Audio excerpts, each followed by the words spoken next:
Canada PR वालों के लिए कि बहुत ही गुड न्यूज़ देने जा रहा हूं। कनाडा ने अपना प्रोविंशियल नॉमिनेशन प्रोग्राम, जिसको हम पीएनपी भी कहते हैं, उसका कोटा बढ़ाने का फैसला किया और कोटा भी 66% बढ़ाया है एज कंपेयर टू 2025। तो इस वीडियो में डिटेल में डिस्कस करूंगा कितना कोटा अब बढ़ाया है। इसके अलावा डिटेल में बताऊंगा कि इसके क्या रिजल्ट हो सकते हैं, मायने क्या है, और लास्ट में वीडियो को लास्ट तक देखिएगा। लास्ट में टिप दूंगा पीएनपी जिसमें अप्लाई करना है, उसके लिए बहुत ही प्रैक्टिकल टिप्स हैं जिसको लेकर आप पीएनपी में अप्लाई कर सकते हो, कनाडा का पीआर हासिल कर सकते हैं। वीडियो को शुरू करने से पहले हमारा यूट्यूब चैनल जरूर सब्सक्राइब कर लीजिए, क्योंकि इस पे आपको ऐसी ही पीआर की वीडियोस देखने को मिलती है। 2025 में जो पीएनपी का कोटा था वो 55,000 था।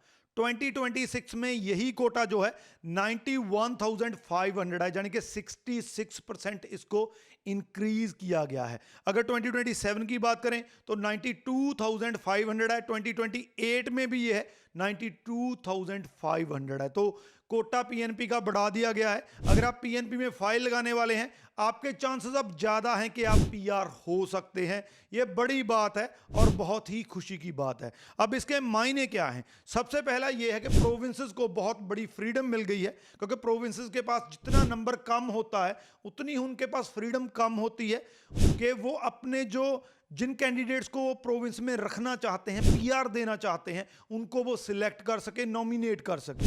इससे प्रोविंसेस को एक फ्रीडम मिल गया है कि जो भी कैंडिडेट किसी प्रोविंस में रहने की इंटेंट रखता है, वहां का हिस्सा बनना चाहता है, या ऑलरेडी वहां पे स्टडी कर चुका है, उसका एक्सपीरियंस वहां पे ऑलरेडी सेटल हो चुका है, तो उनको वो मौका दे सकते हैं कि वो उस प्रोविंस का हिस्सा बन सके, उसमें पीआर हो सके। ये बहुत बड़ा प्रोविंसेस के लिए भी फायदा है। दूसरा जो है, अगर आपका सीआरएस स्कोर कम है तो आपके लिए बहुत बड़ी अपॉर्चुनिटी है, क्योंकि अगर सीआरएस स्कोर कम है तो आप ना तो सीईसी का हिस्सा बन सकते हैं, जिसको हम कैनेडियन एक्सपीरियंस क्लास कहते हैं। बहुत ही रिलायबल प्रोग्राम है, बहुत ही बढ़िया प्रोग्राम है, लेकिन सीआरएस स्कोर 500 से ऊपर जाता है, लास्ट 515 गया था। और दूसरा, आप अगर आपका ऑक्यूपेशन किसी इन डिमांड जो है कैटेगरी में नहीं आता, जैसे हेल्थ केयर, ट्रेड, तो भी आपको दिक्कत आती है। तब आपके पास एक ही बढ़िया प्रोग्राम रह जाता है, वो है पीएनपी। खास करके वो स्टूडेंट जो +2 के बाद डिप्लोमा प्रोग्राम में गए थे, उनका जो सीआरएस स्कोर होता है वो आमतौर पे 350 के अराउंड घूमता है, मैक्सिमम 400 लगा लीजिए। तो उनके लिए ये बहुत बड़ी अपॉर्चुनिटी है कि वो पीएनपी में जो है अपना डाल के, और पीएनपी का जो है 600, क्योंकि पीएनपी में जब आप अप्लाई करते हैं तो आपको 600 पॉइंट जो हैं वो एक्स्ट्रा मिलते हैं, जिससे आपका पीआर जो है वो पक्का हो जाता है। तो इन स्टूडेंट्स के लिए बहुत बड़ी बात है, बहुत बड़े इसके मायने हैं। इसके अलावा अगर हम बात करें तो जो पीआर का कोटा है वो स्टेबल है, 3,80,000 है, लेकिन पीएनपी को बढ़ाया गया है। इसका मतलब ये है जो इकोनॉमिक जो क्लास है, जहाँ जो स्ट्रीम है, उसको कॉन्टिन्यूसली जो है वो इंक्रीज किया जा रहा है। अगर इकोनॉमिक क्लास को इंक्रीज किया जा रहा है, इसका मतलब ये है कि आप स्टडी वीज़ा पे वहाँ गए थे, आपने वर्क वहाँ पे किया है, तो आपके लिए ज़्यादा चांसेस हैं कि आप कनाडा का पीआर हो सकते हैं। तो ये मोटा मोटा इसके कॉन्सिक्वेंसेस हैं। तो जितना इकोनॉमिक स्ट्रीम को जो है ज़्यादा कोटा मिलेगा, उतने ही आपके स्टूडेंट के तौर पर, वर्कर के तौर पर चांस ज़्यादा होंगे कि आपको पीआर मिल सकता है। अब जैसा कि मैंने स्टार्टिंग में कहा था, 3 टिप बताने जा रहा हूं। पीएनपी वाले, जितने भी पीएनपी वाले हैं, सारे ही हैं, तो नोट कर लीजिए प्रॉपरली। ये बहुत प्रैक्टिकल टिप्स हैं, इन पे चल के आपको जो है, जो मेजर प्रॉब्लम जो पीएनपी जब आप नॉमिनेट जब आप फाइल करते हैं जो आती हैं, वो नहीं आएंगी। तो सबसे पहला ये है कि आपने अपना पीएनपी लेन चेक करना है। पीएनपी लेन का मतलब ये है कि पीएनपी 2 तरह का होता है, एक एक्सप्रेस एंट्री पीएनपी है, एक नॉन एक्सप्रेस एंट्री पीएनपी है। एक्सप्रेस एंट्री का पीएनपी का मतलब ये होता है जिसमें आपका जो फाइलिंग है वो एक्सप्रेस एंट्री के अंडर होती है, जिसका प्रोसेसिंग टाइम कम होता है। और नॉन एक्सप्रेस एंट्री में जिसमें प्रोविंस डायरेक्टली आपको जो है वो सिलेक्ट करता है, लेकिन दोनों का processing time, requirement, eligibility criteria में बहुत बड़ा फर्क है।